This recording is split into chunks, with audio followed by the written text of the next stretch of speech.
In the earliest days of the Imperium's rise, when the wounds of old Earth had only just begun to heal, there existed a fragile and luminous moment in human history. It was an age shaped by rediscovery and iron resolve, by the quiet determination of a species that had endured catastrophe and refused extinction. Across terror-scarred continents, beneath skies once darkened by ash and atomic fire, a new order was being forged. At its center stood the Emperor. He did not present himself as a tyrant crowned in excess, nor as a god demanding worship. In those days, he was a distant architect of destiny, a sovereign whose authority radiated outward like the steady light of a star. His presence was seldom witnessed directly by the countless billions who labored in his name. Instead, his will moved through institutions, through armies, through the silent machinery of statecraft and war. From the ashes of old night, he had unified terror. The techno-barbarian kings, the gene-crafted warlords, the psychic despots who once carved dominion from ruin, all had fallen or bent the knee. The thunder of conquest had rolled across the planet until only one banner remained. The Imperium of Man had been born. But terror alone was not enough. Humanity had once spanned the galaxy, bound together by forgotten technologies and stable roots through the immaterium. That golden age had collapsed into isolation and madness when warp storms severed the stars from one another. Worlds regressed. Civilizations decayed. Some descended into superstition and cruelty. Others vanished entirely. The Emperor understood that survival required more than mere unity of one world. It required reclamation. Thus began the Great Crusade. It was not named as such at first. To those who witnessed its beginning, it was simply the logical next step. A campaign of reconnection. Vast fleets were constructed in orbit above Terra and Mars. Shipyards awakened that had slept for millennia. The Red Planet's priesthood, the tech savants of the Mechanicum, pledged allegiance in exchange for knowledge and sacred alliance. Together, Terra and Mars forged instruments of reconquest. The legions of Starts marched at the forefront of this endeavor. Created through arts that blended science and something deeper, the Space Marines were not merely soldiers. They were symbols. Each warrior bore the imprint of a grand design. Resilience beyond mortal limits, discipline carved into gene and mind, loyalty engineered with uncompromising precision. Towering in armor of ceramite and steel, they descended upon lost human worlds like heralds of inevitability. Behind them came diplomats, iterators, and remembrancers, scholars and chroniclers tasked with shaping not only compliance, but understanding. The Emperor's vision was not blind destruction. It was integration. Worlds were offered reunion with the greater human family. Many accepted. Some resisted. Resistance was answered with force. Yet even in conquest, there existed a sense of purpose that transcended simple dominion. The Great Crusade carried with it a philosophy often called the Imperial Truth. It rejected superstition and mysticism. It denied the authority of gods and spirits. It insisted that humanity's destiny lay in reason, unity, and self-determination. For countless citizens across newly compliant worlds, this doctrine brought a strange comfort. After centuries of isolation, after generations of fear and myth, there was clarity. The stars were no longer distant and unknowable. They were mapped, catalogued, and connected by the Emperor's fleets. Across the galaxy, banners bearing the Aquila rose over planetary capitals. Shipborne choirs sang of unity as void engines burned against the darkness. Astropathic choirs strained their minds to bridge impossible distances, binding the Imperium together in fragile psychic communion. It was an age of confidence. The Emperor himself rarely lingered in one place for long. He moved between flagships and council chambers, between battlefronts and laboratories hidden deep within Terra's vaults. Those who stood in his presence described a being of immense composure, measured, precise, and utterly certain. His gaze seemed fixed not upon the present moment, but upon centuries yet to come. He did not explain his full intentions. To his generals, he outlined strategies. To his scientists, he revealed fragments of grand designs. To his sons, the Primarchs, rediscovered one by one across the stars, he entrusted legions and responsibility. Each Primarch was a figure of legend in his own right, a master of war shaped by unique temperament and philosophy. When they stood together in council, it was said that the chamber felt too small to contain them. The reunions between the Emperor and his lost sons were moments of quiet significance. On distant worlds, Amid the ruins of forgotten empires or the courts of warrior kings, a towering figure in golden armor would greet a commander who mirrored him in stature and presence. In these meetings, there was recognition not merely of blood, but of destiny. With each primarch reclaimed, the crusade intensified. The legions became more defined, shaped by the character of their gene-sires. Some specialized in siegecraft, others in swift orbital assault. Some embraced rigid discipline. Others cultivated warrior traditions drawn from the cultures of their adopted worlds. Yet all swore loyalty to Terra. The Imperium expanded at a pace unmatched in human history. Systems that had once believed themselves alone were suddenly confronted with the reality of a vast interstellar state. Compliance ceremonies were conducted beneath the watchful eyes of Astarte's honor guards. Planetary governors pledged fealty. Tithes were assessed. Administrators recorded populations and resources with meticulous care. And always, at the center of it all, remained the Emperor's vision, a unified species, rational and enlightened, protected from the perils that had once nearly destroyed it. Yet even in this golden surge of expansion, there were shadows. Not open rebellion, no obvious corruption, but subtle tensions. The galaxy was not empty. Humanity encountered Xenos empires that resisted assimilation. Some were extinguished swiftly. Others required prolonged campaigns. In the void between stars, there were regions where warp currents twisted unpredictably, where astropathic messages faltered and navigators hesitated. The Crusades' fleets pressed onward regardless. Confidence sustained them. Victory reinforced belief. Each compliant world became proof that the Emperor's path was correct. Each conquered system strengthened the Imperium's infrastructure. The dream of a galaxy-spanning human dominion no longer seemed distant. It felt inevitable.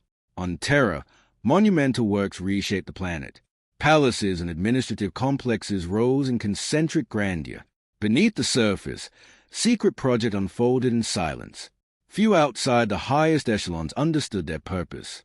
The Emperor divided his attention carefully, delegating more direct command of the crusade to his favored generals while he pursued undertakings of profound importance. To many observers, this shift appeared natural. An empire of such magnitude required layers of leadership.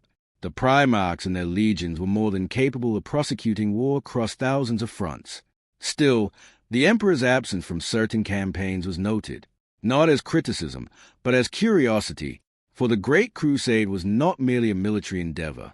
It was an era shaped by ideals. Remembrances traveled with fleets to capture the glory of compliance actions, to record the courage of Astartes and the nobility of Imperial commanders. Their accounts spoke of destiny fulfilled, of a species rising from fragmentation into unity. Among the Primarchs, bonds of brotherhood formed, complex and varied. Some shared mutual respect and strategic cooperation. Others regarded one another with rivalry, their methods contrasting sharply. Yet all operated within the framework established by their father. In public declarations, unity was absolute. The Imperium presented itself as indivisible, guided by reason and bound by shared purpose.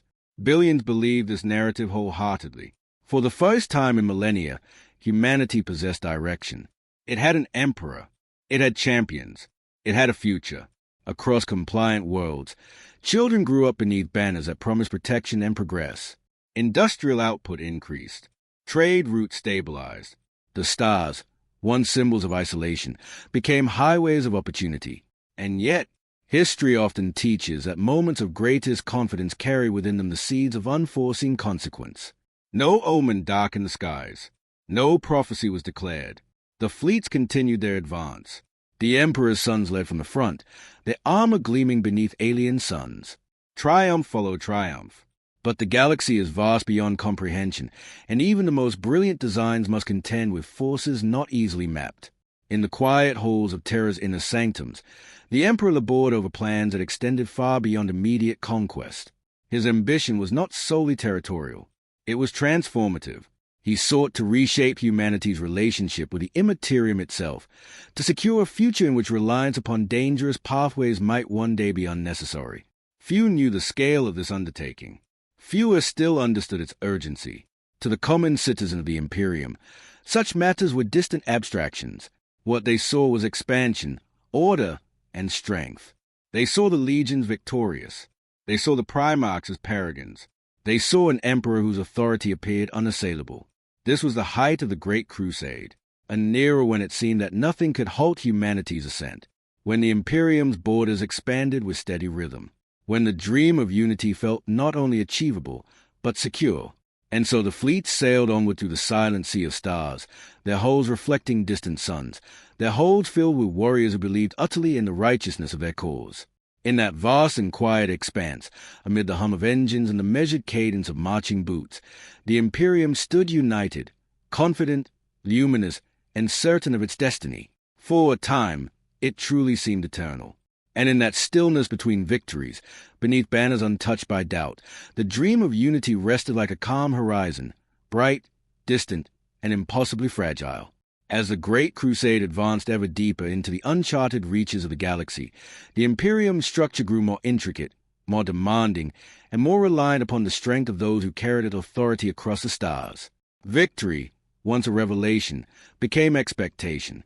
The fleets moved in disciplined formations through newly charted corridors of the warp, guided by navigators whose third eyes beheld currents invisible to ordinary men. Astropathic choirs transmitted decree from terror across impossible distances, their minds strained yet resolute.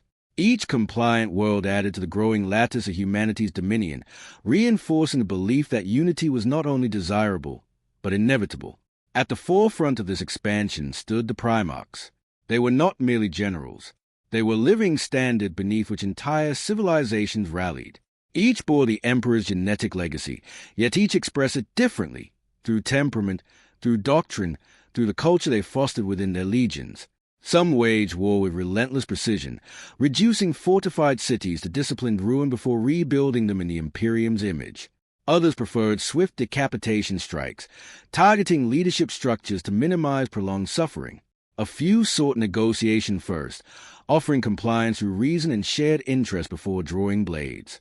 In council chambers aboard vast flagships, these commanders debated strategy with controlled intensity. Though united in purpose, they were distinct in outlook. Their disagreements rarely fractured into open hostility, yet beneath the surface lay the natural friction of powerful wills accustomed to command. Above them all, the Emperor's authority remained absolute. When he spoke, deliberation ended. Yet increasingly, he spoke through intermediaries. As the Imperium's borders stretched across thousands of systems, direct oversight of every campaign became impractical. Delegation was necessity.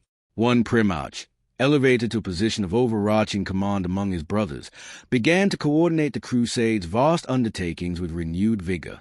Under his stewardship, fleet deployments grew more synchronized, compliance actions more strategically aligned.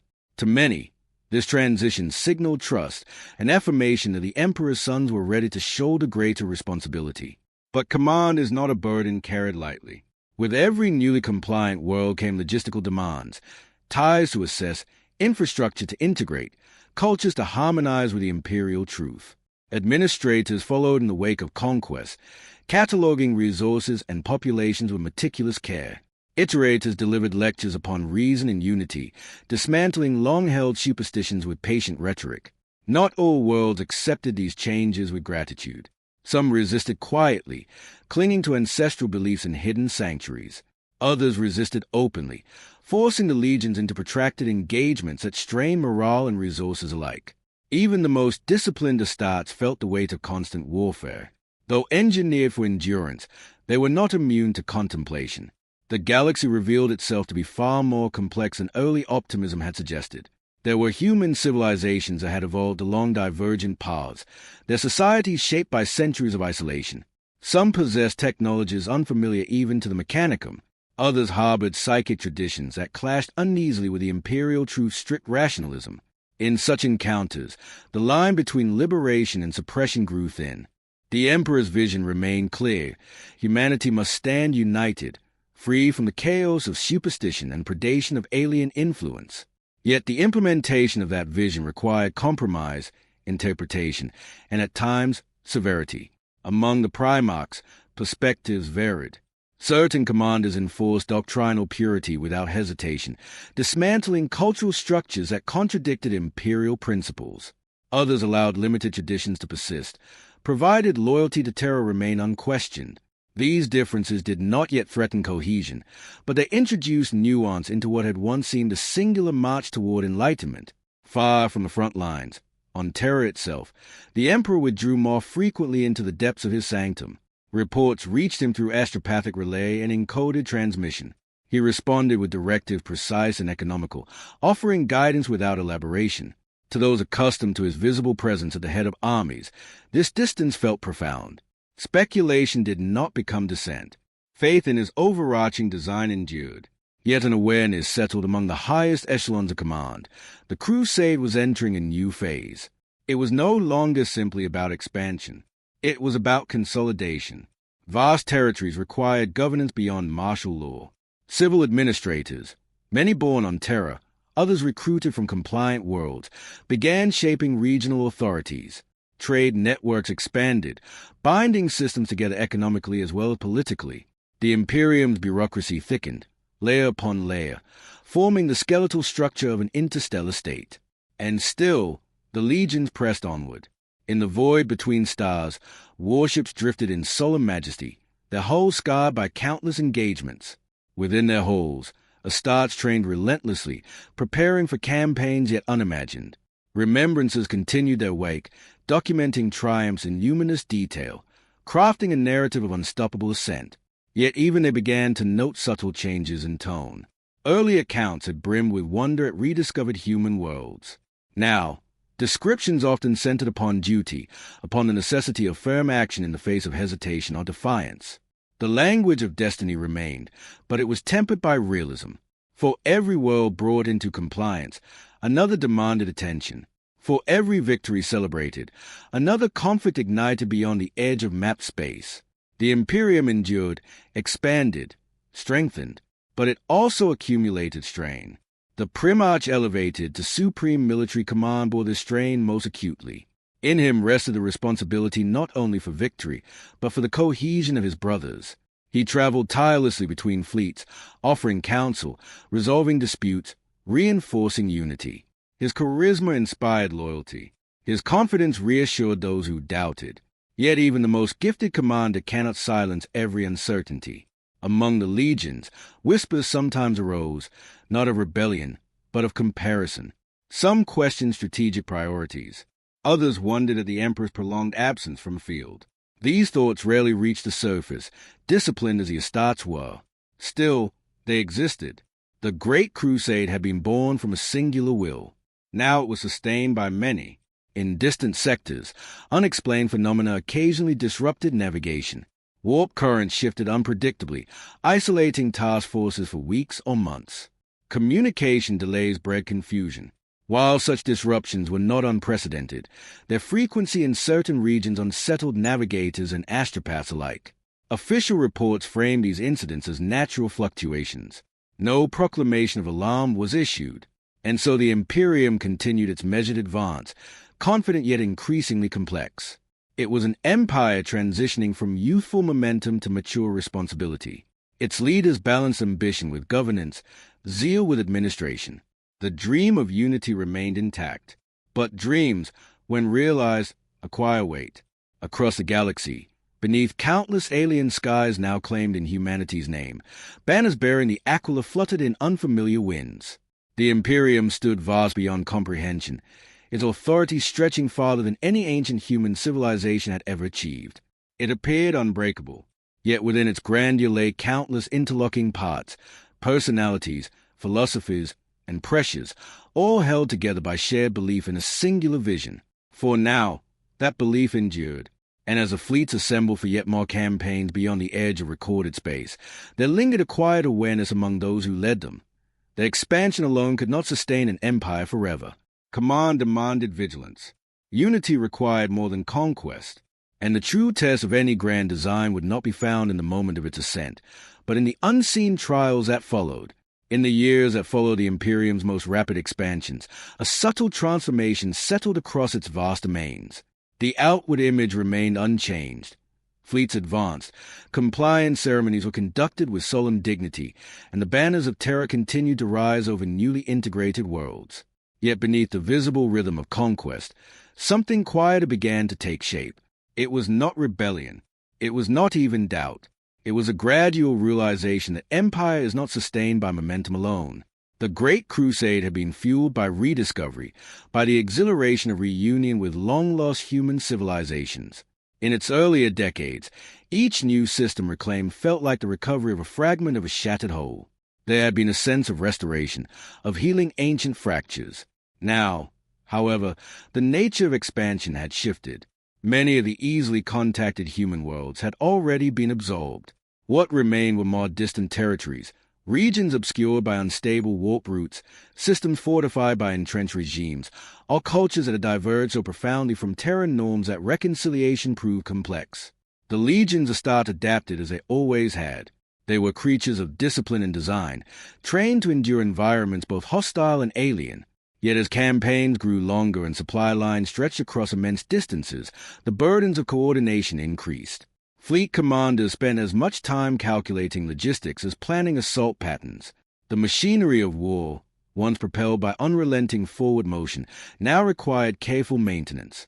Across the Imperium, the bureaucratic apparatus thickened further. Administrators cataloged planetary populations into precise classifications. Tithes were standardized, resource quotas adjusted according to strategic necessity. Entire departments were established to monitor trade flows, labor distribution, and compliance metrics. The Imperium was no longer merely conquering, it was organizing. On Terra, the Emperor's physical absence from the front lines had become an accepted reality. His attention was fixed upon undertakings few fully understood. Within the deepest vaults of the Imperial Palace, work continued in silence, guarded by those whose loyalty was beyond question. Rumors circulated among the highest councils, but they remained just that, rumors. The Emperor's long vision had always extended beyond immediate circumstance. Those who trusted in his design believed that whatever he pursued would secure humanity's future in ways not yet visible. Still, the psychological effect of his withdrawal could not be entirely dismissed. Leadership in the field fell increasingly upon his sons. The Primarch entrusted with overall command carried himself with unwavering assurance. His presence steadied fleets and inspired commanders. Under his guidance, the crusade retained coherence despite its growing scale. Yet the weight of expectation pressed upon him with quiet persistence. He was not merely leading armies. He was embodying the Emperor's authority in distant reaches of space. Among his brothers, perspectives evolved. Some embraced the expanding administrative structure as a necessary evolution. Others regarded it with impatience, perceiving bureaucracy as a hindrance to decisive action. In private strategium chambers, debates grew more nuanced. The question was no longer simply how to conquer a world, but how to transform it afterward. The imperial truth remained the ideological cornerstone of this transformation. Its doctrine denied the divinity of any being, rejected the supernatural, and insisted upon rational unity. On many worlds, this philosophy dismantled oppressive theocracies and liberated population from fear-driven governance. Yet on others, it disrupted deeply rooted cultural identities, creating tensions that required delicate management. Compliance, though achieved militarily, did not always equate to harmony.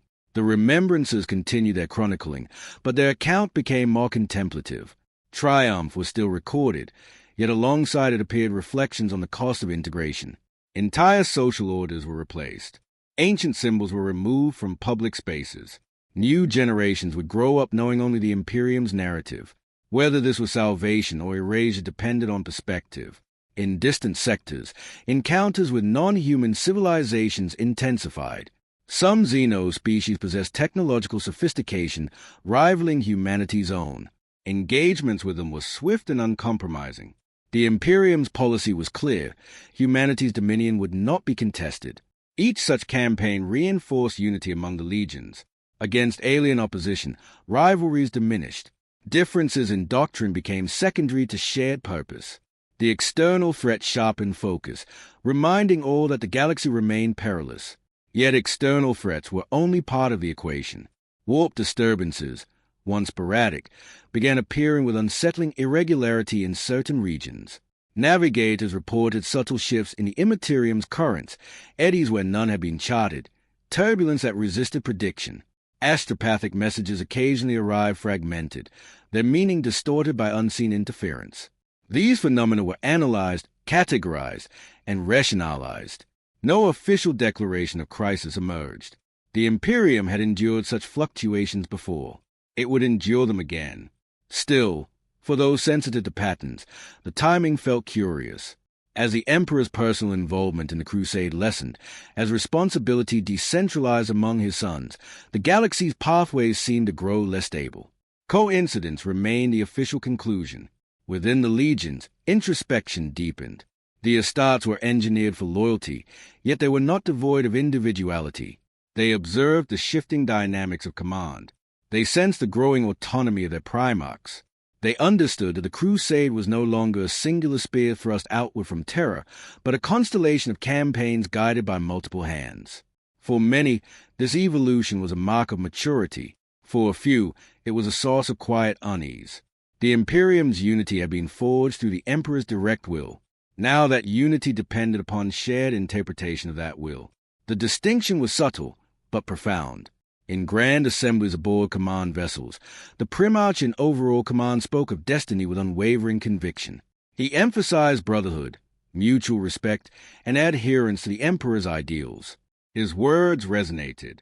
His authority was accepted, yet the very need to articulate such unity suggested awareness of its fragility. Far from these councils, on compliant worlds far removed from galactic politics, ordinary citizens experienced the Imperium as stability. Trade flowed, infrastructure expanded, education systems aligned with Terran standards. Generations who had known only isolation now belonged to something vast and structured. They did not see the quiet tensions at the highest levels. They saw protection, and perhaps that was enough. The Great Crusade continued, though its character had changed. It was less a blaze of unstoppable expansion, and more a sustained effort of maintenance and adaptation. The Imperium had grown immense. Ensuring its coherence required vigilance equal to that which had built it. Across the stars, warships drifted in solemn procession, their engines humming with contained power. In their strategiums, commanders studied star maps illuminated by pale light, plotting courses through regions only partially understood.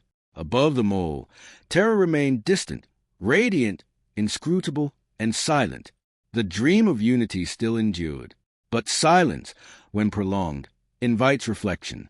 And in that reflection, amid triumphs that seemed endless, there lingered the faintest awareness that the true measure of the Imperium's strength would not be found in the worlds it conquered, but in the bonds that held its architects together.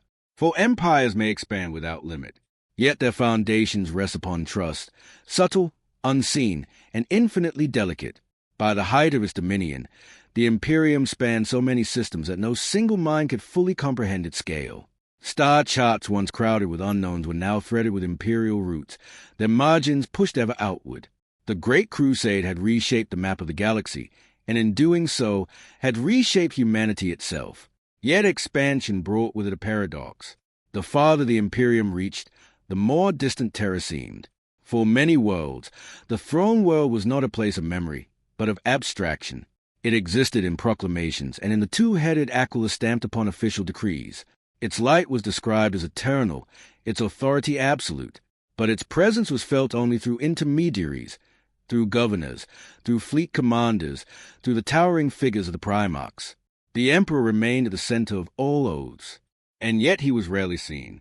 Within the grand halls of the Imperial Palace, hidden behind walls of adamantine and psychic warding, his work continued in guarded silence. Only a handful were permitted to approach his inner sanctum. To the rest of the Imperium, he was a voice carried by transmission, a directive encoded in astropathic light. The effect of such distance was subtle but cumulative. Among the Primarchs, leadership required not only military brilliance, but interpretation. Each bore an understanding of their father's vision shaped by personal temperament. Some perceived the imperial truth as an uncompromising doctrine to be enforced without deviation. Others viewed it as a guiding principle, adaptable to circumstance so long as loyalty endured. These distinctions did not yet fracture unity, but they created variation. On certain compliant worlds, the transition into the Imperium was swift and orderly. Local traditions were assessed, restructured, and integrated with minimal disruption. On others, the removal of ancient hierarchies caused unrest that simmered long after compliance was declared complete. The legions were instruments of conquest, not of governance. Once their campaigns concluded, They moved on, leaving behind administrators tasked with sustaining order. In the wake of their departure, the reality of imperial rule took fuller shape. Tithes were collected with precision. Industrial production aligned with distant strategic needs. Populations were registered and classified. Education shifted toward rationalist doctrine. In many cases, prosperity followed. In others, the transition required harsh adjustment. The Imperium's promise was security and unity. Its demand was obedience. In the void, fleets continued their patient advance. Some campaigns unfolded against fragmented human regimes unwilling to relinquish autonomy. Others were directed against alien powers whose presence challenged humanity's claim to dominion. These wars were fought with disciplined intensity. The Astartes descended like meteors, their assaults calculated and relentless. Victory remained the prevailing outcome. Yet each engagement consumed resources, material and psychological alike. The Primarch entrusted with overall command bore the cumulative weight of these campaigns. His decisions affected thousands of systems, millions of soldiers, and billions of civilians. His charisma inspired devotion, yet responsibility pressed upon him with increasing gravity. He was a visible extension of a father who now labored elsewhere. At times, during councils held in chambers vast enough to echo with the footfalls of giants, he would speak of the Emperor's ultimate design, a future in which humanity would no longer rely upon fragile warp routes, where the perils of the immaterium would be diminished by knowledge and mastery. Such a future seemed distant, yet belief in its sustained purpose. Among the other Primarchs, bonds of brotherhood persisted, though nuanced by rivalry and pride. Some excelled in siegecraft, their campaigns marked by patience and inevitability. Others favored rapid strikes that shattered resistance before it could organize. Each style contributed to the Imperium's success. Still, variation sometimes bred comparison. Comparison, in turn, invited reflection. Why had the Emperor chosen to withdraw at this juncture? Why had the burden of the Crusade continuation been placed so firmly upon his sons? Officially, the answer was simple: trust. The Imperium had matured. It no longer required the Emperor's direct presence at every battlefield. His work upon Terra was of greater, long-term significance. The Crusade would proceed under capable hands. And it did. Yet in the quiet intervals between campaigns, aboard vessels drifting through starlit silence, contemplation lingered. The warp itself seemed unsettled. Navigators spoke cautiously of currents that shifted without warning. Astropaths occasionally sensed distant reverberations, subtle disturbances that defied precise explanation. These reports were filed, analyzed, and contextualized within known phenomena. The Imperium had weathered such anomalies before. Still, a pattern appeared to be forming. No proclamation declared it so. The machinery of expansion continued uninterrupted. On compliant worlds, statues of the Emperor rose in civic plazas despite official discouragement of veneration. Citizens, grateful for liberation from chaos or alien threat, expressed devotion in forms that edged toward reverence. Administrators attempted to correct such tendencies, emphasizing rational loyalty over worship. But cultural habits, once formed, are not easily erased. The imperial truth rejected divinity, yet humanity, shaped by millennia of belief, often sought symbols greater than itself. This tension remained largely contained, yet it hinted at complexities beneath the Imperium's oddest surface. Far from Terra, in sectors where imperial presence was newly established, local governors occasionally interpreted directives with personal emphasis. Some ruled with measured fairness. Others exercised authority with severity bordering on excess. Reports of such conduct traveled slowly across the vastness of space. The Imperium's size rendered perfect oversight impossible. And so it relied upon trust. Trust in appointed leaders, trust in shared doctrine, trust in the unifying mythos of destiny. The Great Crusade had once been a singular spear thrust into darkness. Now it was a web of interconnected fronts, each sustained by faith in a distant throne. In quiet moments, as command decks dimmed to simulate night cycles and the hum of engines settled into steady rhythm, officers gazed upon starfields stretching without end. They saw in those distant lights the measure of what had been achieved and what remained unconquered. The Imperium had survived the long isolation of old night. It had endured fragmentation and anarchy. It now stood ascendant, luminous against the void. Yet survival and ascendance are not the same as permanence. An empire's strength lies not only in its armies, nor in the brilliance of its founder, but in the cohesion of those entrusted to carry it forward.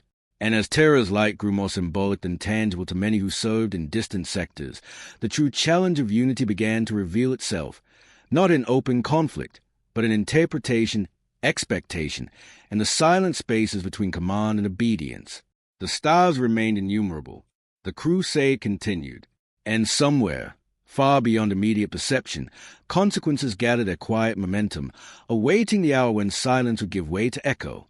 By the time the Imperium's borders encompassed thousands of systems, the language of destiny had become habitual. It appeared in official communiques, in the speeches of iterators, and in the private reflections of officers who had never known a galaxy untouched by imperial ambition. Humanity's ascent seemed not merely possible, but ordained by reason and inevitability.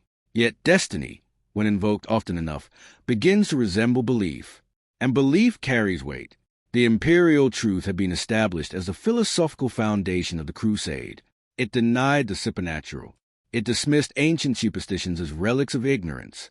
It insisted that humanity's future depended upon clarity of thought and unity of purpose. For many worlds liberated from tyrannical cults or fear-driven priesthoods, this doctrine felt like illumination. But the human spirit is not governed by logic alone. Across compliant planets, populations who had endured centuries of isolation often interpreted the arrival of the Emperor's warriors through the lens of their own histories. To them, the Astartes descending from the heavens were not merely soldiers. They were figures of awe. The Emperor, distant and radiant, became a symbol difficult to frame in purely secular terms. Administrators corrected such interpretations where they could. Lectures were delivered. Texts were distributed explaining the rational foundations of the Imperium. Statues erected in overt veneration were sometimes redesigned to emphasize leadership rather than divinity. Yet reverence persisted in quieter forms. In remote settlements, citizens whispered gratitude to the Emperor as though to a guardian spirit. In industrial centers, laborers offered silent thanks before shifts began. The language of devotion threaded itself subtly through daily life, even where doctrine forbade it. This divergence did not immediately threaten stability. The Imperium was vast enough to accommodate inconsistencies. But among those who understood the Emperor's intentions most clearly, such developments were not insignificant. In the higher councils of the Crusade, discussions occasionally touched upon these cultural undercurrents. Some primarchs dismissed them as harmless expressions of loyalty. Others warned that misplaced reverence could distort the very principles upon which the Imperium was founded. At the heart of the matter lay a contradiction. The Emperor sought to free humanity from the dangers of blind faith, yet his own presence inspired or beyond ordinary comprehension. On Terra, within chambers shielded from both physical and psychic intrusion, his labors continued. Though details remained known only to a select few, it was understood that his work concerned the immaterium, the unpredictable realm through which the Imperium's fleets navigated. Mastery over such forces would secure humanity's independence from hazards that had once plunged it into darkness. The urgency of this endeavor was not publicly proclaimed, but its importance shaped decisions across the crusade. The Primarch bearing supreme military authority felt that urgency in subtle ways. Reports of warp disturbances reached him with increasing regularity. Though none individually constituted catastrophe, together they suggested instability. Navigators adjusted routes more frequently. Astropathic relays required repetition to ensure clarity. The crusade pressed on regardless. Momentum had become part of its identity. Among the legions, morale remained strong. Campaigns against alien empires reinforced unity. Victories were celebrated with measured ceremony. Bond between warriors, forged in shared combat, remained resilient. Yet even within disciplined ranks, contemplation found space. The Astartes were creations of design, but they were not without inner life. They observed the Imperium's evolution from expansion to administration.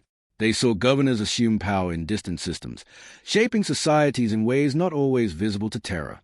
They recognized that conquest was only the beginning of transformation. Some welcomed this maturation. Others felt an unspoken longing for the clarity of earlier campaigns, when the enemy was obvious and the objective singular. In strategium chambers illuminated by hololithic projections, primarchs and fleet masters debated not merely tactics, but philosophy. How rigidly should the imperial truth be enforced? How much autonomy could be granted to compliant worlds without risking fragmentation? How should emerging cultural reverence toward the emperor be addressed? These were not questions of rebellion. They were questions of interpretation. And interpretation, though subtle, can alter the course of history as surely as open defiance. Beyond human space, the galaxy remained indifferent. Alien civilizations resisted encroachment. Warp currents shifted with quiet unpredictability. In isolated sectors, entire expeditions experienced delays measured in months or years due to navigational anomalies. Each disruption was catalogued, rationalized, incorporated into strategic planning. The Imperium's confidence endured. Yet confidence, when layered over complexity, can conceal tension. On certain worlds recently brought into compliance, reports emerged of underground movements, groups resistant not to imperial authority itself, but to the suppression of long-held spiritual traditions. Administrators handled such matters with varying degrees of severity. In most cases, dissent was quelled through education or targeted enforcement. Rarely did it escalate into open conflict, but its existence illustrated a truth difficult to ignore. Unity imposed externally does not automatically harmonize internal belief. The Primarch in overall command understood this dynamic intuitively. He spoke often of brotherhood, among his fellow Primarchs, among the legions, among humanity at large. His rhetoric emphasized shared destiny over coercion. He believed deeply in the Emperor's design. Yet even he could not entirely silence the awareness that the Imperium's cohesion depended upon forces less tangible than fleets and fortresses. Trust, interpretation, faith, whether acknowledged or denied. The Emperor had envisioned a future free from superstition, guided by enlightened reason. The Crusade had achieved miracles in pursuit of that vision. Worlds once lost were reclaimed. Humanity stood united beneath a single banner. And yet, beneath that banner, emotions older than empire persisted. Reverence, ambition, pride. In quiet hours aboard vessels drifting through starlit void, officers sometimes contemplated the scale of what had been built. They saw in the Imperium both triumph and fragility.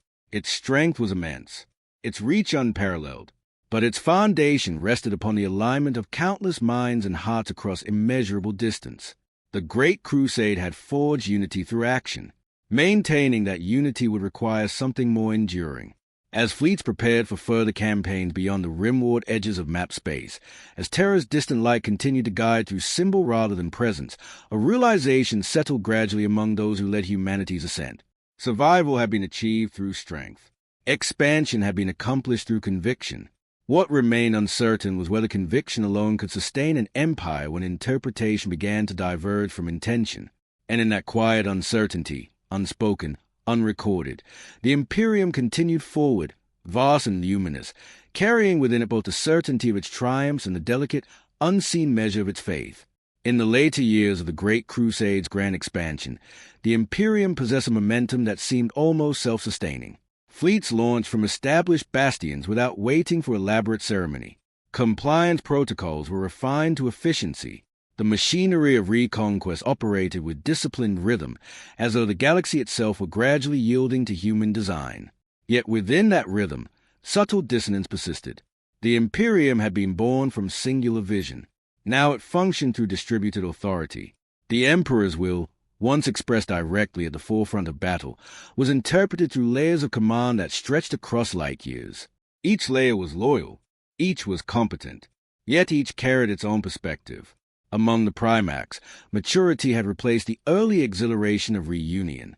They had fought beside one another across dozens of campaigns. They had witnessed each other's strengths and limitations.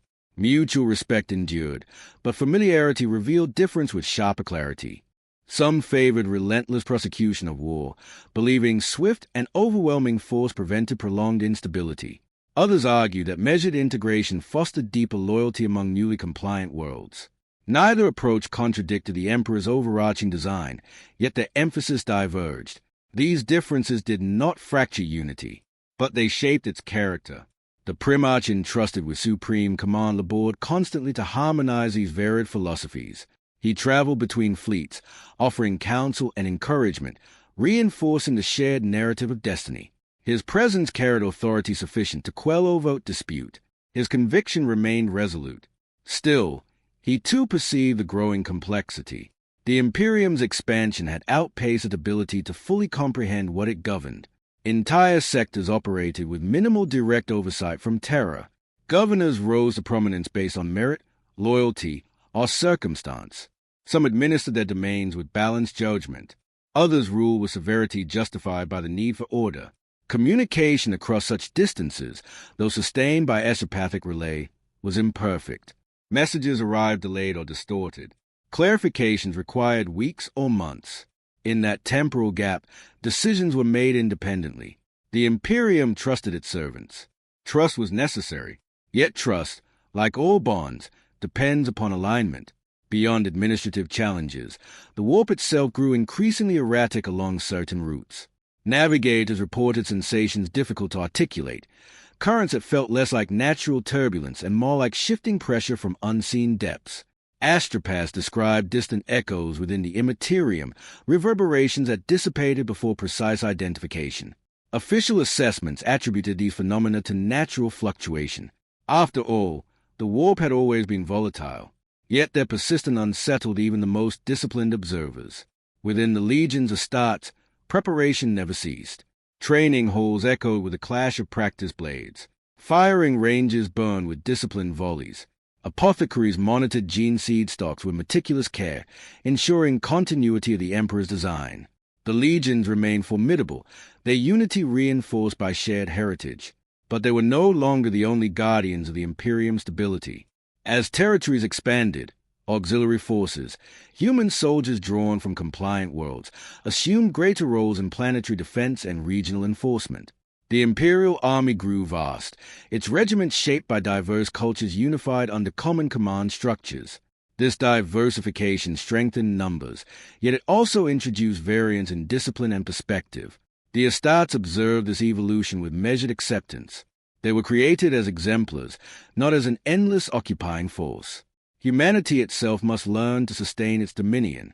That principle aligned with the Emperor's long-term vision. On Terra, monumental construction continued without pause. Entire districts of the Imperial Palace expanded, their architecture monumental beyond comprehension. Beneath those structures, hidden chambers hummed with energies few could fully grasp. The Emperor's attention remained fixed upon his secret undertaking. To many, this focus signaled confidence in the Crusade trajectory. To a few, it suggested urgency. Among civilian populations across the Imperium, daily life stabilized under Imperial governance. Trade routes matured. Cultural exchange between systems fostered broader identity. For younger generations, the concept of a fragmented humanity seemed almost mythic. They knew only unity. Yet unity, when inherited rather than known, may be understood differently. In certain sectors, reports surface of commanders interpreting imperial policy with increasing autonomy. While loyalty remained professed, nuances in enforcement reflected personal philosophy more than centralized directive. These deviations were minor, often framed as practical necessity. Still, they revealed a truth inherent in any vast structure.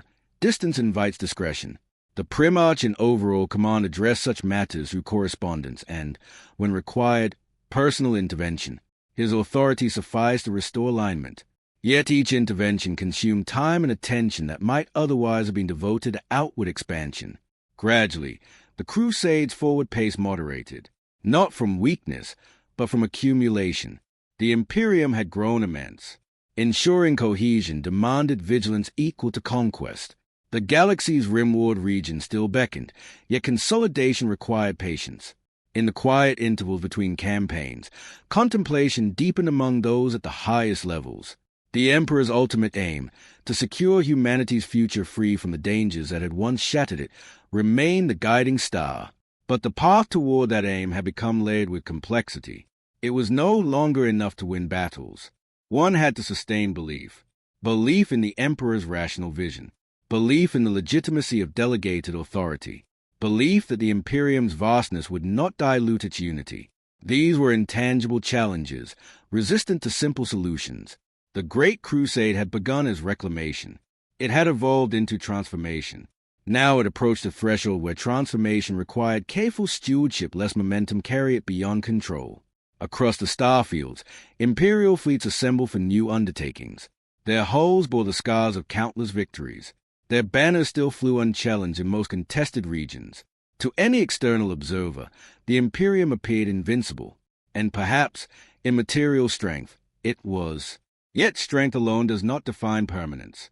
As Terra's light shone distantly across unimaginable void, as the Emperor labored in silence beneath layers of stone and psychic warding, as his sons carried forward his will with disciplined resolve, an unspoken understanding settled like a quiet horizon.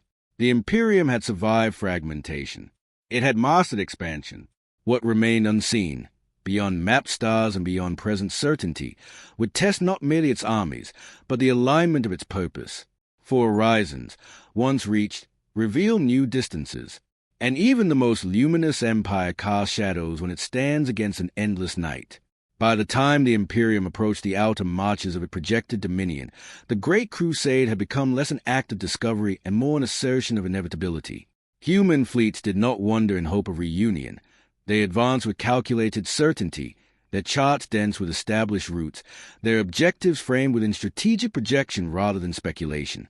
The galaxy, vast and unyielding, no longer appeared unknowable. It appeared claimable. Yet with that shift came a transformation in perception.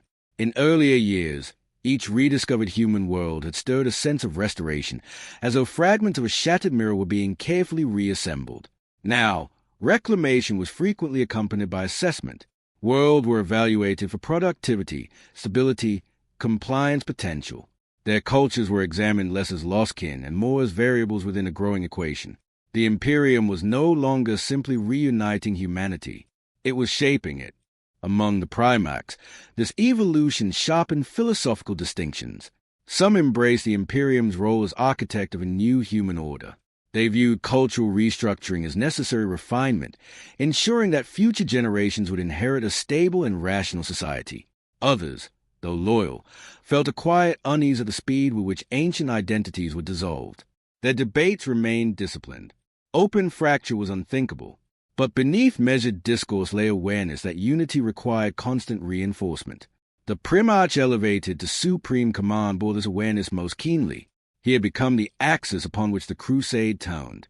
His judgments influenced the deployment of legions, the prioritization of campaigns, the interpretation of imperial policy in distant sectors.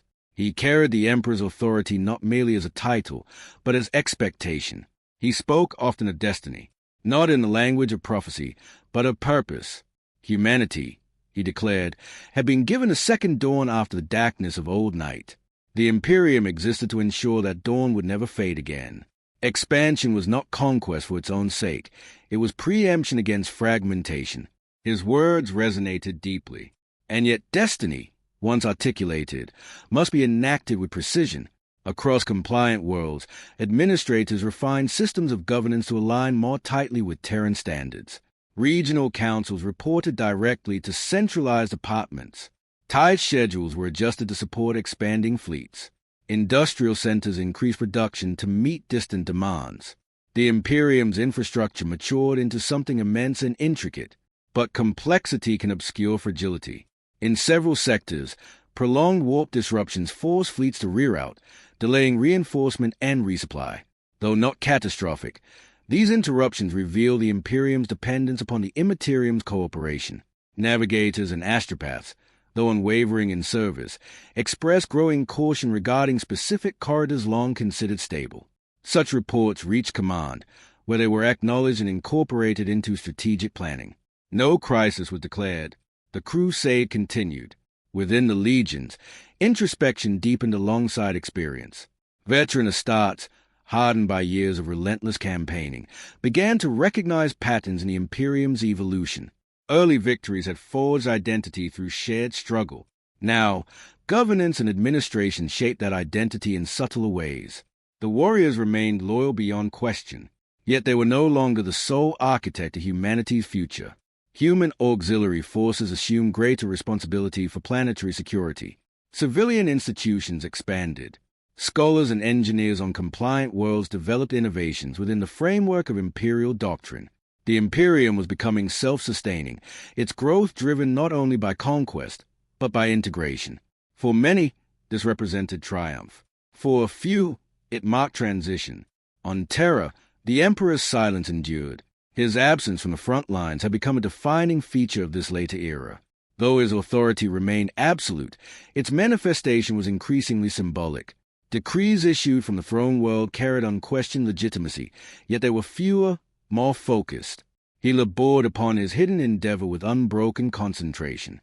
Those permitted near the inner sanctums understood only that its completion would alter humanity's relationship with the warp forever. They sensed urgency beneath the Emperor's composure, a quiet race against forces unseen. Far from terror, such subtleties were felt only as distance. The Primarch in supreme command navigated that distance carefully. He projected confidence, reinforcing the narrative of inevitable triumph. He celebrated victories publicly, rewarded loyalty generously, and maintained the bonds of brotherhood among his siblings. Yet in private reflection, even he could not entirely dismiss a growing tension. The Imperium's unity depended upon alignment, not merely of orders, but of interpretation. Each Primarch carried a vision of what humanity should become. Each governed his legion according to deeply held convictions. So long as those convictions harmonized with the Emperor's design, cohesion endured. But harmony requires constant tuning. In isolated campaigns of the galaxy's rim, encounters with resistant human enclaves grew more ideologically complex. These worlds did not reject unity outright. They questioned its terms. Some argued for negotiated autonomy within imperial structure. Others sought to preserve spiritual traditions incompatible with the imperial truth.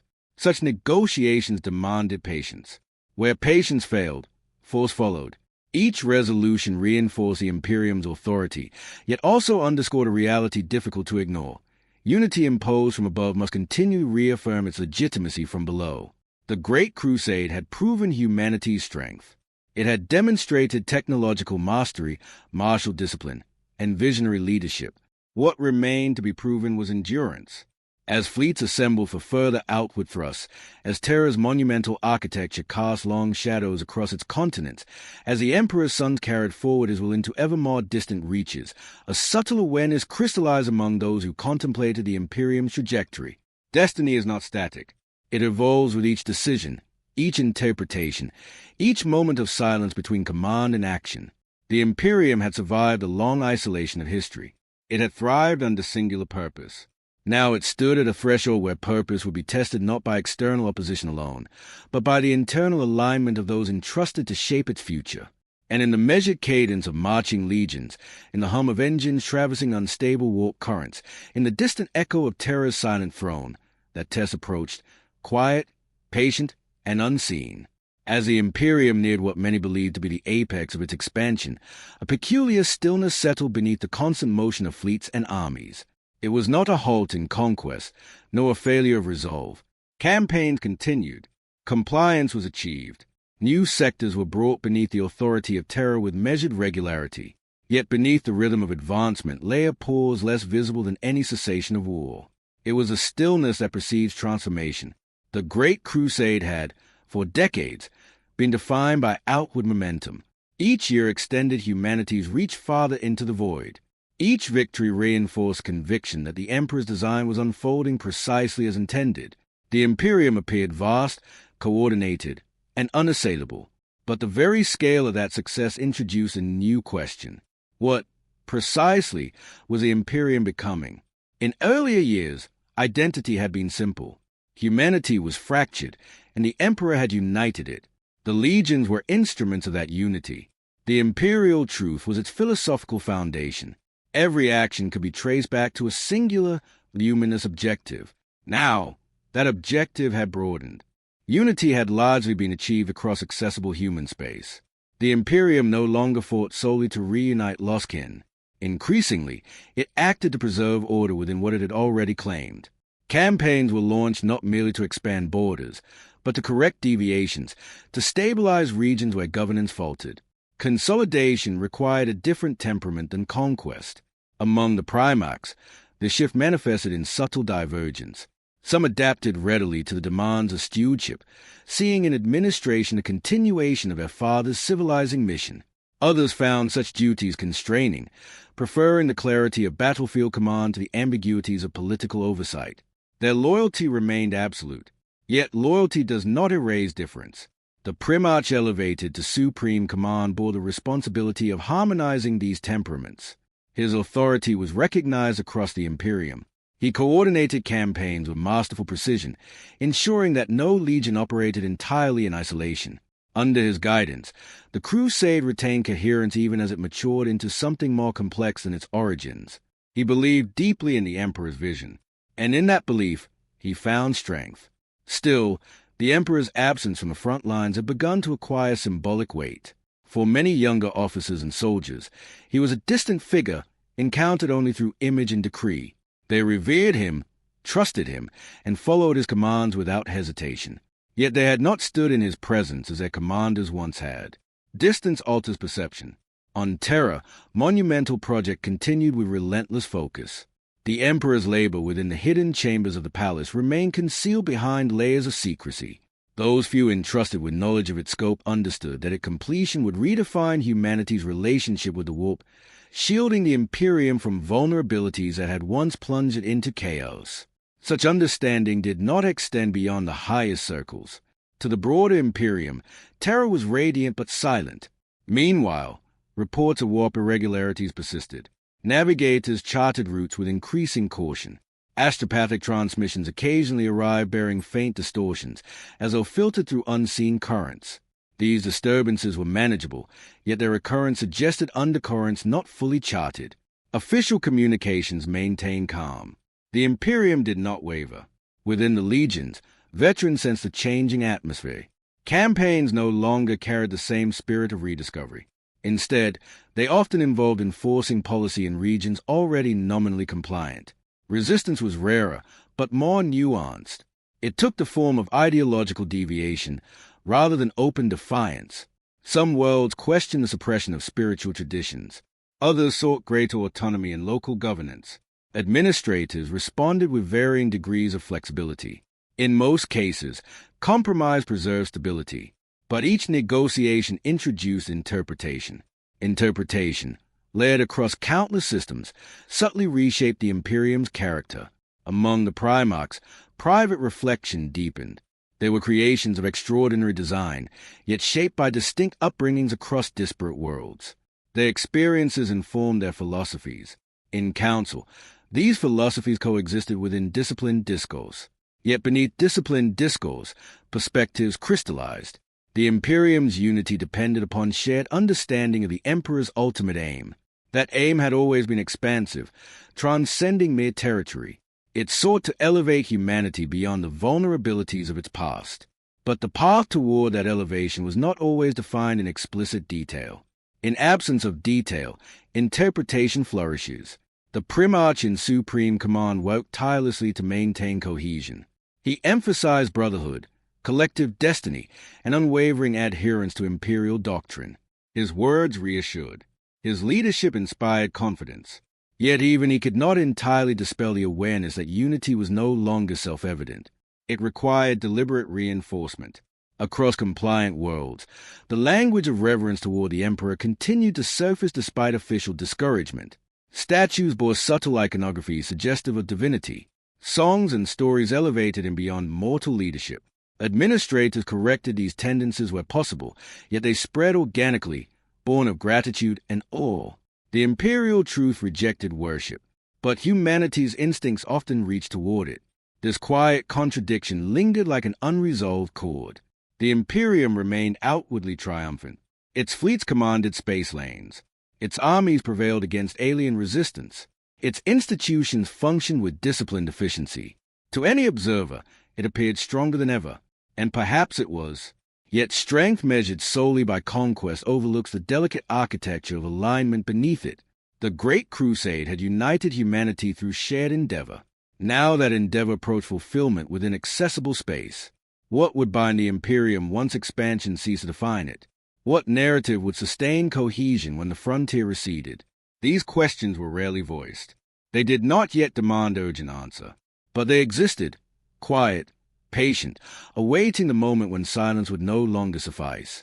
As fleets prepared for further campaigns beyond the furthest surveyed reaches, as Terra's distant light continued to shine without revealing its inner workings, as the Emperor's sun carried forward his will across a galaxy that seemed almost within grasp, the Imperium stood balanced upon a threshold. It had survived fragmentation. It had mastered expansion. Now it approached an era where unity would depend not only upon shared victory, but upon shared interpretation of what victory meant. And in that calm before any visible fracture, beneath banners unchallenged and stars seemingly secured, the Imperium held its breath, unaware that stillness itself can herald division. By the closing years of the Imperium's greatest expansion, certainty had become its defining tone. Across thousands of systems, the authority of Terra was no longer questioned in practical terms. Trade flowed along secured routes. Garrisons stood vigilant upon once contested worlds. Administrators transmitted reports with measured regularity. The Imperium functioned. And yet certainty, when sustained too long without examination, begins to demand a price. The Great Crusade had reshaped humanity's destiny through relentless will. It had extinguished tyrannies, subdued alien dominions, and reconnected civilizations lost for millennia. In doing so, it forged a narrative of inevitability, that the Emperor's design could not be thwarted, that unity was both natural and permanent. Such belief unified countless minds. It also concealed strain. The Primarch who bore supreme command understood the power of narrative. He cultivated it carefully, reinforcing among his brothers and their legions a conviction that they stood at the pinnacle of human achievement. He spoke of legacy, of future generations who would inherit a galaxy stabilized and secured. His vision inspired loyalty without hesitation. Yet even as he affirmed that certainty, the responsibilities pressing upon him multiplied. Each new sector integrated into the Imperium required oversight. Each deviation in policy demanded attention. Reports of ideological divergence, though minor, accumulated in quiet dossiers. He addressed them as a dutiful son would, firmly, with confidence, but the act of addressing them revealed their existence. Among the Primarchs, differences of emphasis grew more defined. Some placed unwavering priority upon strict adherence to the imperial truth, suppressing all expressions of spiritual inclination. Others viewed such suppression as unnecessary severity, believing loyalty mattered more than philosophical purity. These were not disputes of rebellion. They were differences in interpretation. And interpretation, when layered across vast distances, shapes reality. The Emperor's continued seclusion upon Terra lent gravity to these interpretations. His silence was not neglect, it was concentration. Within the palace's hidden chambers, his work advanced toward an end few comprehended fully. He labored to secure humanity's future against the unpredictable tides of the immaterium. But absence alters perspective. Those who had once stood at his side in open campaign now carried his authority without his immediate presence. They did so faithfully. Yet faith carried alone can feel heavier than faith shared in direct communion. Across the Imperium, the language of devotion toward the Emperor intensified in subtle ways. In civic ceremonies, his name was invoked with reverence edging toward sanctity. In private moments, citizens whispered gratitude as though to protect the beyond mortal scope. Administrators continued efforts to align public expression with secular doctrine, yet cultural momentum proved difficult to redirect. The contradiction deepened quietly. The Imperium proclaimed reason as its foundation. Its people often expressed loyalty through reverence. Meanwhile, warp disturbances persisted in isolated corridors. Navigators charted alternative routes with increased caution. Astropaths occasionally described distant psychic pressure, subtle and indistinct, yet persistent. No single anomaly warranted alarm. Together, they formed a pattern difficult to ignore entirely. Strategic command responded with adjustment rather than alarm. The crusade continued, though its character had undeniably shifted. Expansion slowed, not from weakness, but from saturation. The Imperium's borders now encompassed most accessible human space. What remained beyond lay deeper in unstable regions, where progress required greater risk. For the legions, this transition brought reflection. Early campaigns had been marked by rapid succession of victories, by rediscovery and restoration. Now missions often involve reinforcing existing authority, correcting administrative failures, or quelling ideological unrest. These tasks lacked the clarity of first conquest, yet they were essential. Veteran estates adapted with discipline. They understood that preservation is as critical as expansion. Still, among their ranks, a quiet awareness settled. The age of boundless outward momentum was drawing toward completion. What would define them next? The Primarch in supreme command sensed this question even when unspoken. He intensified efforts to cultivate unity among his brothers. Councils were convened more frequently. Joint campaigns were organized to reinforce bonds between legions. Public affirmations of loyalty were encouraged. Such gestures succeeded outwardly, yet the need for them indicated subtle shift. The Imperium had been constructed upon singular will, amplified through extraordinary beings. Now it operated through distributed authority, sustained by shared conviction. As long as that conviction aligned, strength remained unassailable. But alignment requires clarity, and clarity depends upon communication. The Emperor's silence, though purposeful, created space for interpretation. Each primarch believed he understood his father's ultimate aim. Each acted in what he believed to be faithful continuation of that aim. Differences remained measured, but they existed. In remote sectors, isolated incidents hinted at how fragile cohesion could become. A governor overstepped authority in the name of efficiency. A legion commander interpreted compliance protocol with excessive severity. Each case was resolved, corrected, absorbed into the vast mechanism of governance. Yet each correction revealed the Imperium's dependence upon constant oversight. Certainty had carried humanity from fragmentation to dominance. But certainty can obscure complexity. As fleets assemble for renewed ventures into perilous regions of the galaxy, as Terra's towering spires gleamed beneath artificial suns, as the Emperor's son prepared once more to extend his will beyond established frontiers, a realization lingered like distant thunder beyond clear skies. The Imperium had survived unimaginable darkness. It had achieved unity across the stars. But unity forged in conquest must eventually be sustained in stillness. And stillness reveals what motion conceals.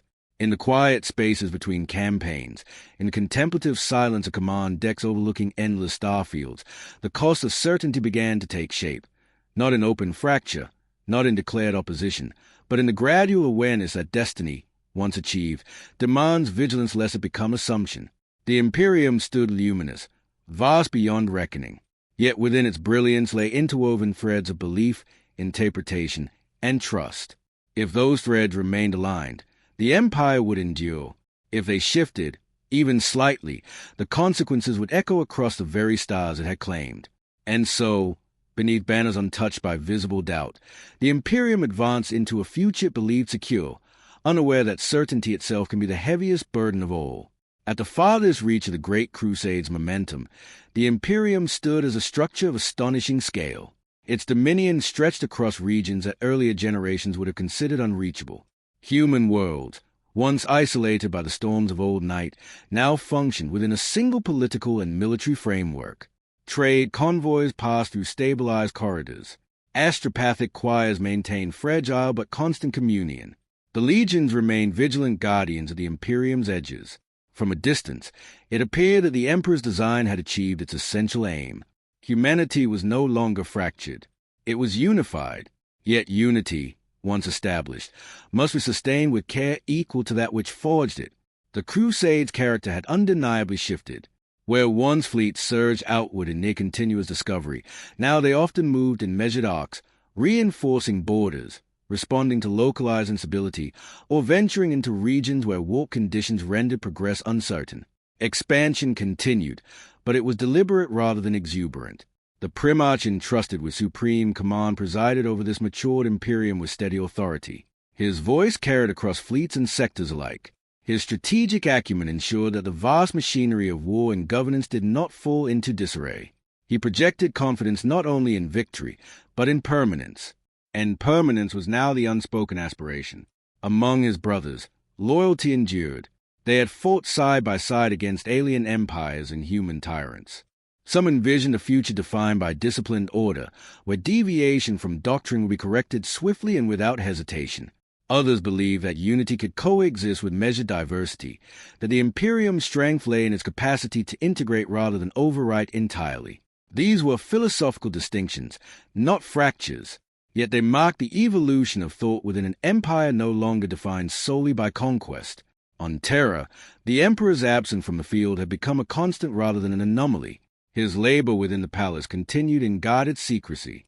Those entrusted with fragments of knowledge understood that he pursued a means to secure humanity against the warp's unpredictable tides. The project was immense in scope and urgency, demanding concentration beyond distraction. To the wider Imperium, however, Terra's silence was interpreted through faith. The Emperor's will was not questioned, it was assumed. Across compliant worlds, citizens experienced imperial rule as stability. Generations who had grown to maturity under the Aquila knew little of the chaos that had preceded unity. For them, the Imperium was not a triumph, it was normalcy. Its authority felt as natural as gravity. And therein lay both strength and risk. Strength, because belief had become internalized rather than imposed. Risk, because familiarity can dull vigilance. Reports from distant sectors continue to describe warp fluctuations, currents shifting with subtle unpredictability. Navigators compensated with expertise honed over decades. Astropaths strained their minds against unseen pressures. Though no singular catastrophe arose, the pattern of disturbance persisted. Strategic command incorporated these irregularities into planning.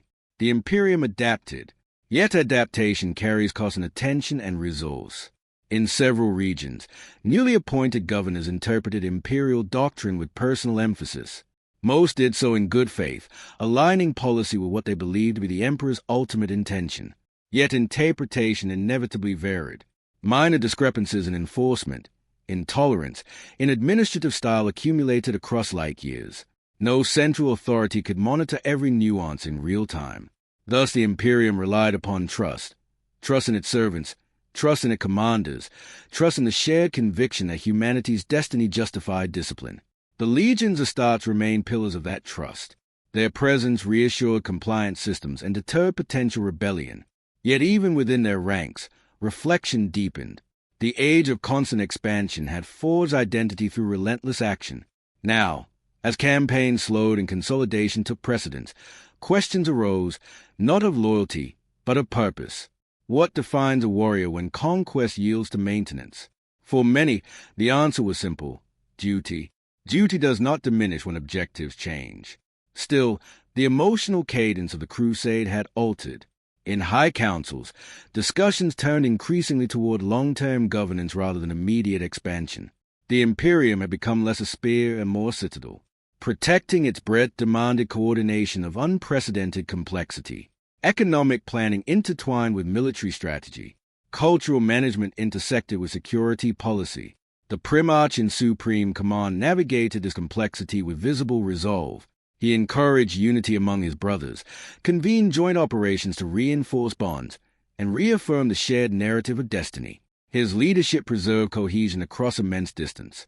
Yet even he sensed that the Imperium now stood in delicate equilibrium. Its strength was undeniable, its permanence unproven. An empire forged through singular vision must eventually endure through collective stewardship. The Emperor's design extended far beyond territorial control. It sought to reshape humanity's relationship with forces that had once nearly destroyed it. But until that design reached fulfillment, the Imperium existed with tension, between aspiration and reality, between doctrine and interpretation. As fleets prepared for ventures deeper into unstable regions of the galaxy, as Terra's monumental architecture cast long shadows beneath artificial skies, as countless worlds continued their lives beneath the banner of unity, the Imperium seemed balanced upon an invisible fulcrum, not teetering, not unstable, but poised. The Great Crusade had demonstrated what humanity could achieve when guided by unwavering will. It had united stars beneath a common purpose. It had transformed despair into structure. Now the question, unspoken yet inevitable, lingered in the silence between orders and acknowledgments. Could that structure endure the weight of its own success? Across the endless dark, Imperial warships drifted in solemn procession, engines humming with contained power. Within their hulls, warriors and officers contemplated futures shaped not only by battle, but by belief. Terra shone distantly, a beacon of authority and secrecy alike. The Imperium held the galaxy in its grasp. But to hold is not the same as to secure forever. And in that vast, luminous stillness, before any visible fracture, before any declaration of crisis, the Empire stood suspended between triumph and trial, balanced upon the fragile certainty that unity, once achieved, would remain unbroken. As the Imperium's reach expanded, so too did the subtle weight of its presence. Worlds once autonomous now bowed to standardized governance. Civilizations accustomed to isolation began functioning according to Terran templates, commerce regulated, defense integrated, education redirected toward rationalist principles. Across this vast network, the emperors will float in directly, carried through legions, governors, and astropathic transmission. His authority remained unquestioned, yet increasingly symbolic, perceived more as enduring law than personal presence. The Great Crusade, once a campaign of rediscovery, had evolved into a campaign of integration. Fleets no longer merely reclaimed lost worlds. They reinforced, restructured, and standardized them. Where resistance persisted, the legions acted swiftly, employing overwhelming force to achieve compliance. Where acquiescence was immediate, subtle guidance sufficed. Each system contributed to the Imperium's greater stability, yet each also revealed the challenges inherent in governance across unfathomable distances. Within the legions themselves, awareness of these challenges deepened. Veteran warriors, trained and honed for decades, recognized that conquest was only a fraction of the Emperor's intent. Preservation demanded discipline not just on the battlefield, but in the subtle application of authority. Administrators and the Astartes alike adjusted their approach, understanding that stability required more than obedience. It demanded alignment of thought and culture. Some worlds complied willingly, recognizing the benefits of imperial protection and structure. Industrial centers thrived under coordinated management. Trade networks expanded. Knowledge flowed freely where it did not conflict with doctrine. For citizens accustomed to chaos or exploitation, this alignment felt like liberation. Gratitude often manifested in subtle forms. A quiet reverence for the emperor, ceremonial acknowledgement of the legions, or dedication to civic duty. Yet where gratitude flourished, so too did interpretation. Across the Imperium, belief subtly diverged from the strictures of the imperial truth. Though the emperor forbade deification, the human instinct toward veneration persisted. Statues, songs, and festivals arose in shadow of doctrine, expressing devotion without formal sanction. Administrators attempted to curtail these expressions, but culture evolved faster than policy could enforce. The primarch entrusted with supreme command perceived both opportunity and risk in these variations. They reinforced cohesion through personal presence and counsel, deploying legions not only as instruments of force, but as symbols of unity. Shared campaigns reaffirmed loyalty. Honors and commendations maintained morale.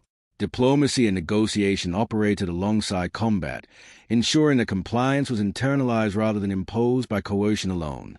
Even as outward expansion slowed, subtle challenges multiplied. Warp disturbances persisted along certain routes, delaying reinforcements and complicating supply lines. Navigators charted courses with increasing caution. Astropaths strained their powers to sustain communication across the distances of light years. Each anomaly was manageable alone, yet their accumulation hinted at unpredictabilities that could, if unchecked, magnify in significance. In council chambers aboard flagship vessels, primarchs discussed policy with increasing attention to nuance. Enforcement strategies, cultural assimilation, and governance protocols were refined. Differences in approach persisted, shaped by each primarch's temperament and experience. Some favored strict interpretation of imperial doctrine, valuing uniformity above all else. Others favored adaptability, prioritizing loyalty over rigid orthodoxy. Debate remained disciplined, yet the divergence revealed the growing complexity of maintaining unity at such scale. The Imperium citizens rarely perceived these deliberations. To them, compliance was apparent, order assured. Trade thrived, cities functioned, and the stability of life beneath the aquila was taken for granted. Yet beneath this surface, the mechanisms sustaining such order were delicate, dependent upon coordination, trust, and the constant attention of both mortal and genetically enhanced agents of the Emperor. Even the legions, unerring in loyalty and discipline, recognized a tension between presence and absence. The Emperor's own labor on terror remained hidden, his intent understood only by those permitted near the inner sanctums. While his was absolute, its direct manifestation was rare. Commanders and primarchs acted as extensions of his vision, yet each act of interpretation carried potential for divergence. As fleets traversed starlit corridors, enforcing stability and projecting authority, officers and warriors reflected upon the weight of continuity. Survival had been secured through conquest, unity achieved through relentless purpose. Maintenance now required foresight, subtlety, and vigilance. The Imperium had become both a fortress and a web, a structure whose strength derived from both visible might and invisible alignment. Minor deviations in governance, if unmonitored, could ripple outward, creating imbalances across light years. Cultural variance, while often harmless, suggested that the Imperium's cohesion was not absolute. It required ongoing effort, attention, guidance, and, when necessary, intervention. The delicate equilibrium of law, loyalty, and belief demanded constant reinforcement. Despite these challenges, outward appearance remained unbroken. The Imperium's banners flew across countless worlds, its fleets traversed the void without opposition, and its armies struck decisively against alien or human resistance. From a distance, the crusade appeared flawless, unstoppable, eternal. Yet those closest command recognized a subtler truth. Triumph was only part of the equation. To sustain unity across thousands of systems, the Imperium required alignment of purpose, clarity of doctrine, and adherence not only to orders, but to the broader interpretation of what those orders implied. In quiet moments aboard command vessels, as engines thrummed softly and starfields stretched infinitely beyond observation ports, commanders reflected upon the measure of their responsibility. Each world held in compliance was a testament to victory, yet each also a reminder of fragility. The Imperium had survived the dark age of chaos. It had rebuilt from fragmentation to dominance. And now, as it consolidated its dominion, it stood at a crossroads not defined by open conflict, but by the subtler forces of interpretation, belief, and the constant effort required to sustain unity. The Imperium was vast, luminous, and triumphant. Yet beneath that triumph, in quiet recesses of council chambers, command decks, and the minds of those entrusted with oversight, there existed a growing awareness. Strength alone would not ensure permanence. Alignment must be maintained. Trust must be renewed. Faith must be guided. The Great Crusade had achieved conquest.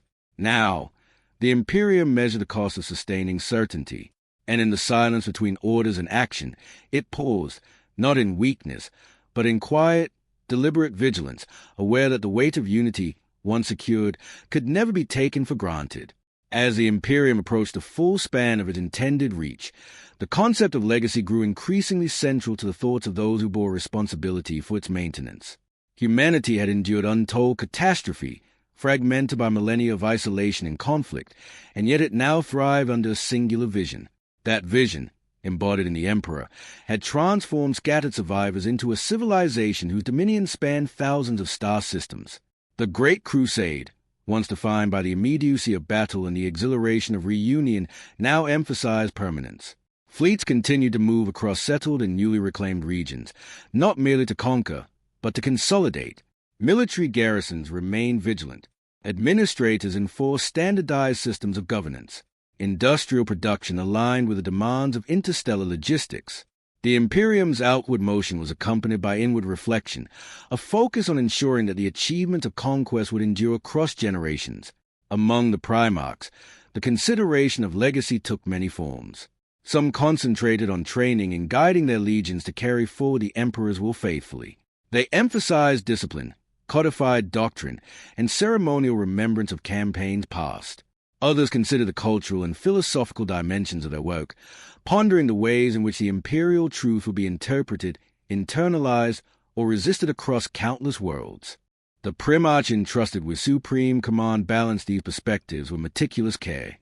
He understood that the Imperium's strength was measured not only in fleets and fortresses, but in the alignment of thought, culture, and loyalty. To achieve permanence, he recognized, required a combination of military might, administrative oversight, and psychological cohesion.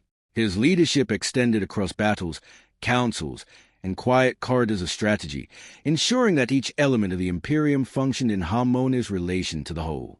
Despite the outward appearance of stability, subtle pressures accumulated in the background of imperial life. Warp disturbances persisted along known navigational routes, occasionally disrupting communications and delaying reinforcement. While individually manageable, these disruptions reminded commanders that even in times of triumph, unpredictability lingered.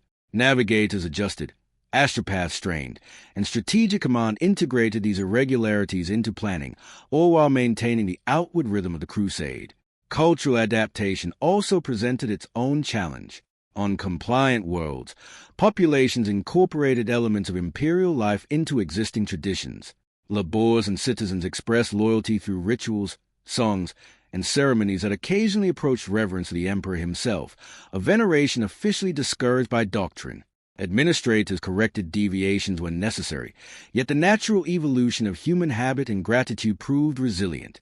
Across light years, subtle divergences emerged in how the emperor was perceived, demonstrating that belief could not be fully regulated.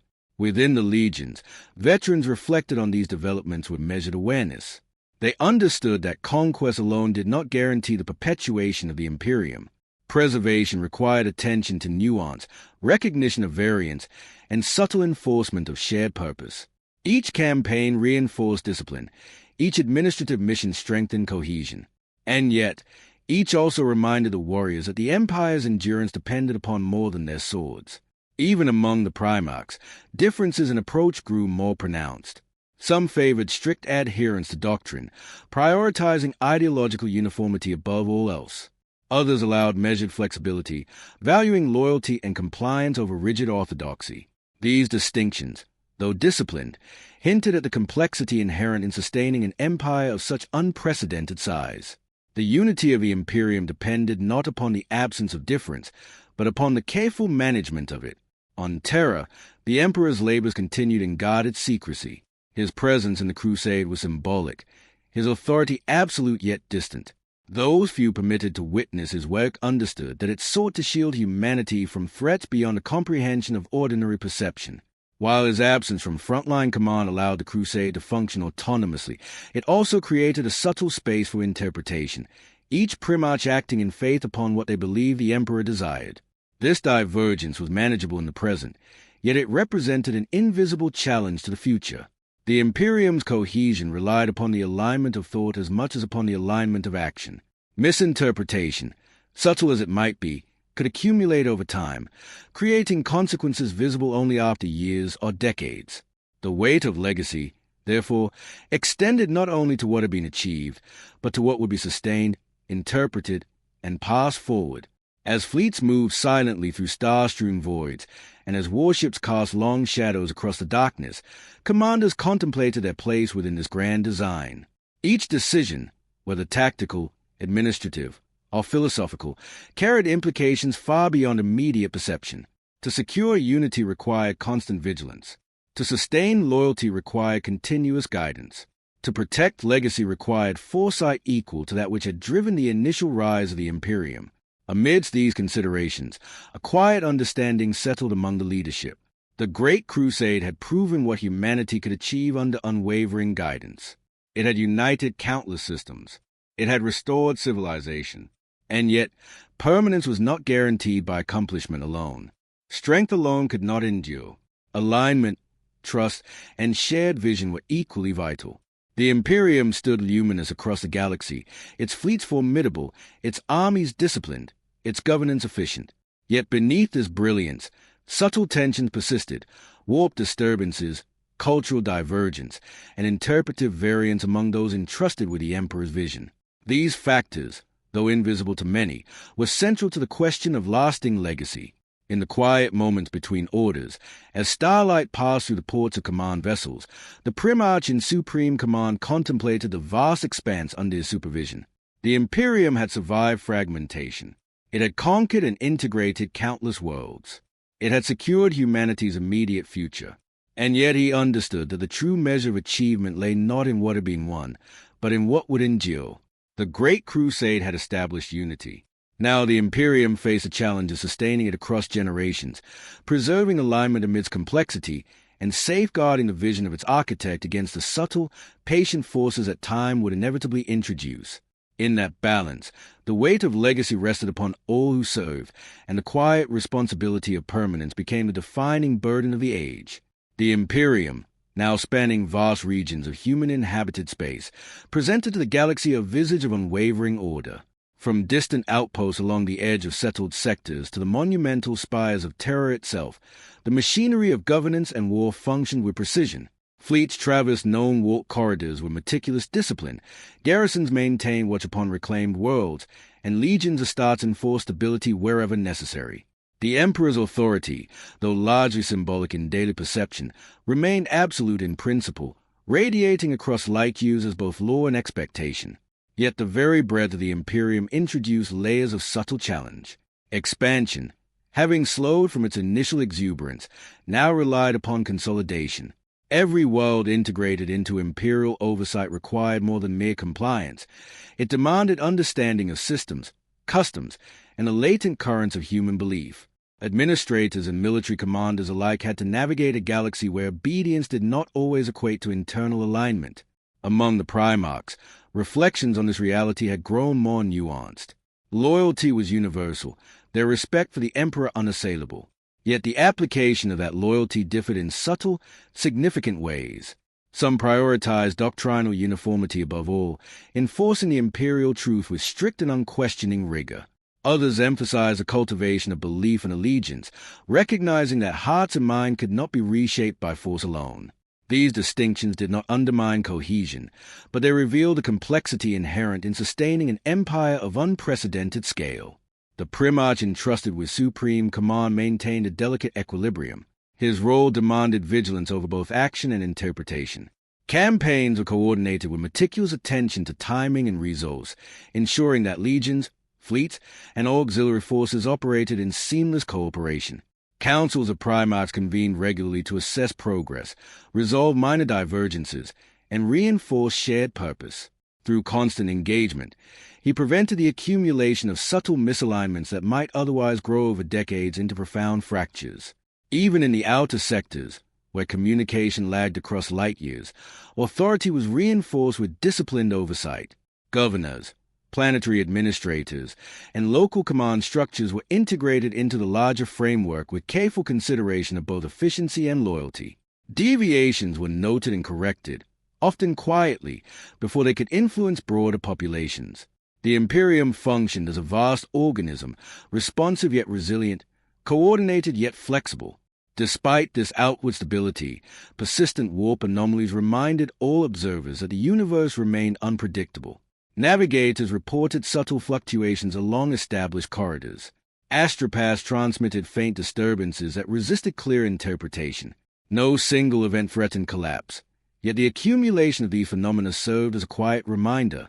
The Imperium's dominion was not absolute, and even in seeming triumph, vigilance could not waver. Within the legions, seasoned astartes understood the dual nature of their mission. They were warriors and guardians, instruments of the Emperor's will. Conquest had forged unity, but preservation required more than martial skill. It demanded understanding, restraint, and awareness of the unseen forces that shaped both humanity and the void around it. Veterans observed, advised, and enforced with a balance refined through decades of campaigns. They knew that misalignment, however minor, could grow across generations if left unaddressed. On Terra, the Emperor labored in hidden chambers beneath the monumental palace, surrounded by wards, machinery, and energies beyond ordinary comprehension. His purpose, absolute and unceasing, remained largely unseen by even the most senior commanders. He sought to secure humanity against vulnerabilities that had once threatened its existence and to establish safeguards that would endure for millennia.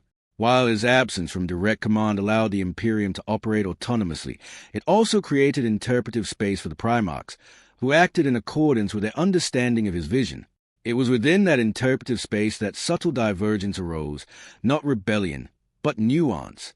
The Emperor's intent was singular, yet the application of his authority varied according to temperament, experience, and the circumstances faced by each Primarch.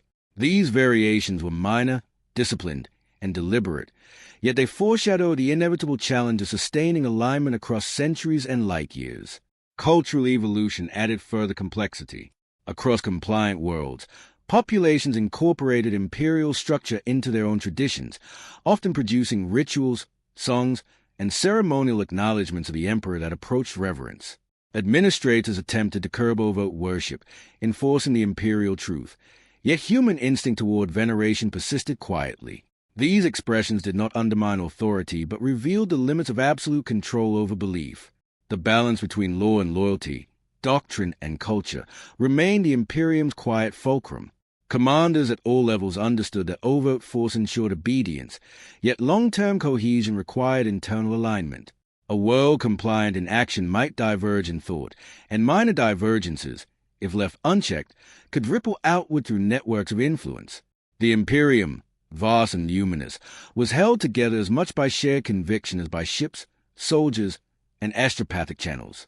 As fleets continued to traverse warp-strewn corridors, projecting authority into distant sectors, commanders and primarchs reflected upon the nature of their labor. The Great Crusade had united humanity, extinguished tyranny, and restored civilization across star systems that had once languished in isolation. Its success was undeniable, its triumph apparent. Yet permanence required more than success alone. Alignment, vigilance, and foresight were equally essential. The Imperium had endured darkness and fragmentation. It had established unity and expanded dominion. Now it faced a subtler challenge, maintaining cohesion across distance, time, and human complexity.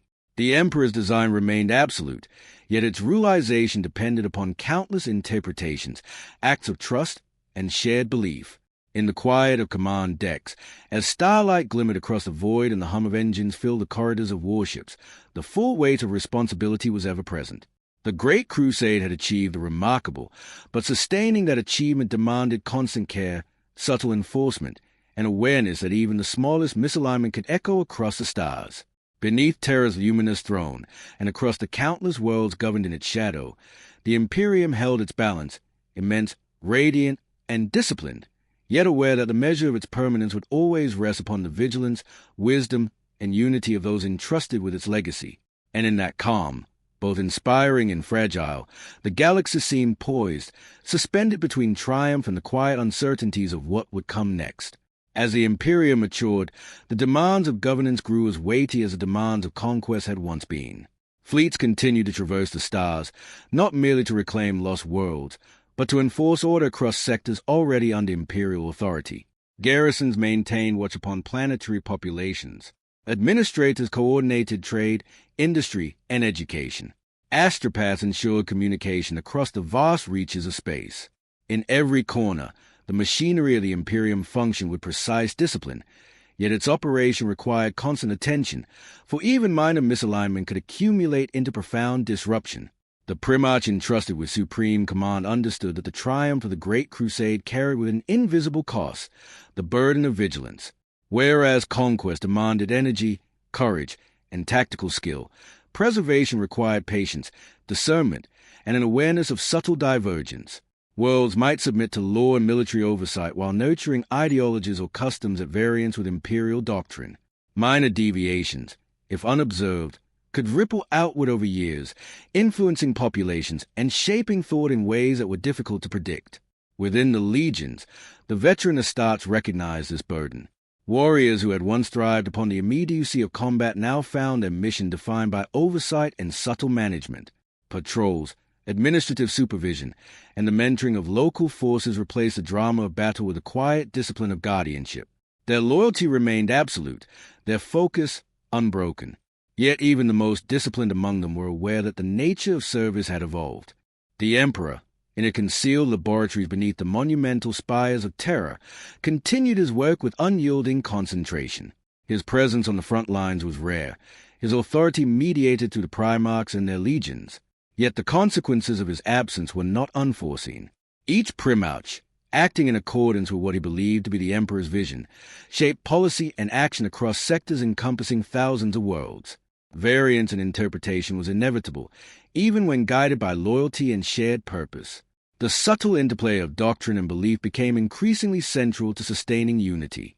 Across compliant worlds, populations often integrated imperial governance into pre-existing traditions.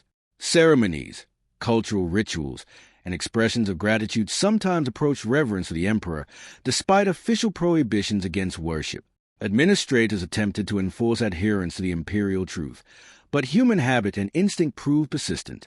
The legions, while enforcing compliance, also observed these tendencies with quiet understanding, recognizing that loyalty could manifest in forms that did not strictly adhere to doctrine. In distant sectors, warp anomalies persisted. Navigators charted cautious routes. Astropaths conveyed communication strained by psychic turbulence. While none of these disturbances threatened immediate collapse, their persistence reminded commanders that the Imperium's dominion, vast and luminous, existed within a universe of inherent unpredictability. Precaution and foresight were as vital as martial strength. Councils of Primarchs convened with increasing frequency, discussing the alignment of doctrine, strategy, and governance. Some emphasized strict enforcement, valuing uniformity above all. Others stressed adaptability, recognizing that overbearing rigidity risked alienating populations and even legions themselves. These debates remained disciplined, yet they reflected the growing complexity of maintaining unity across the Imperium's sprawling reach. Alignment, once assumed as a natural consequence of conquest, now required deliberate cultivation.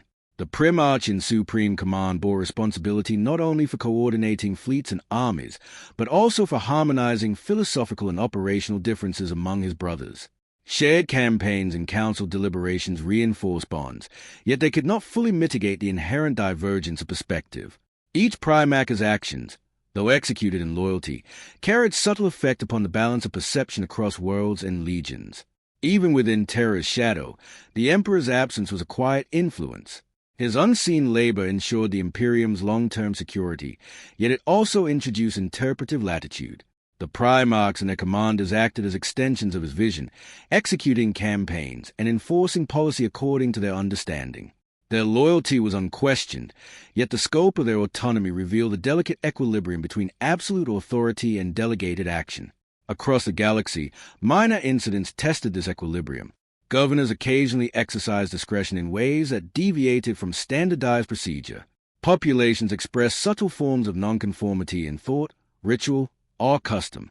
Each occurrence was addressed, corrected, absorbed, or guided toward conformity, but the cumulative effect underscored the fragile nature of order achieved across such immense distance. The Great Crusade had forged unity through relentless purpose. It had conquered alien empires, restored human civilizations, and stitched a fragmented galaxy into a coherent whole. Yet permanence demanded more than conquest. Alignment of thought, adherence to doctrine, and vigilance against both cosmic and human variability became the Imperium's defining requirements. As warships drifted through warped corridors, as fleets projected authority into distant regions, and as Astartes patrolled remote worlds, a quiet awareness persisted among those entrusted with oversight. The Imperium's endurance was inseparable from vigilance. Its strength was undeniable, yet the subtle forces of deviation, cultural drift, human instinct, minor misinterpretation, remained ever present, requiring constant attention. In the stillness of command decks, where starfield light glimmered upon polished armor and consoles, the weight of responsibility was palpable. The Great Crusade had achieved remarkable success. It had restored humanity and united the stars. But survival alone was no longer sufficient.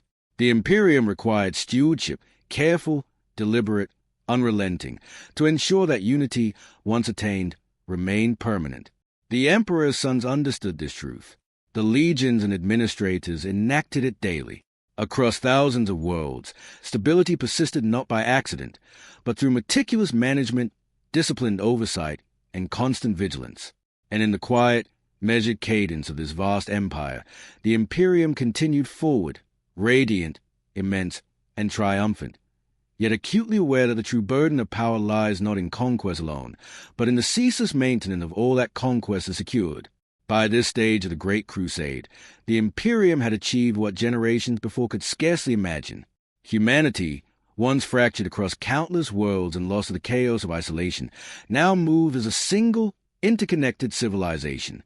Star systems that had lingered in obscurity for millennia were incorporated into a vast, disciplined structure where fleets patrolled, governors administered, and the legions of Astartes maintained vigilance over worlds both compliant and newly reclaimed. Civilization spread across the void with a unity unmatched in history, and the Emperor's vision, though largely unseen, radiated across the galaxy with quiet authority. Yet, beneath the outward display of triumph, subtle tensions endured. Expansion, once driven by the exhilaration of discovery, now relied upon consolidation and refinement.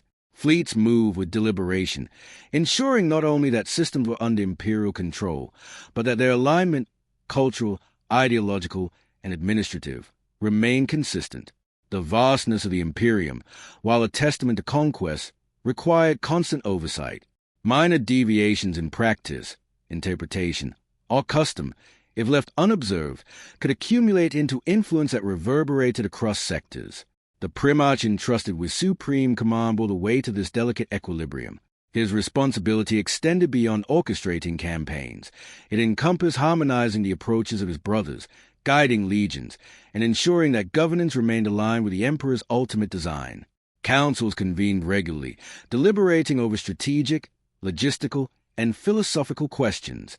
These discussions were conducted with rigorous discipline, yet within them lay the recognition that divergence, however subtle, could not be entirely prevented.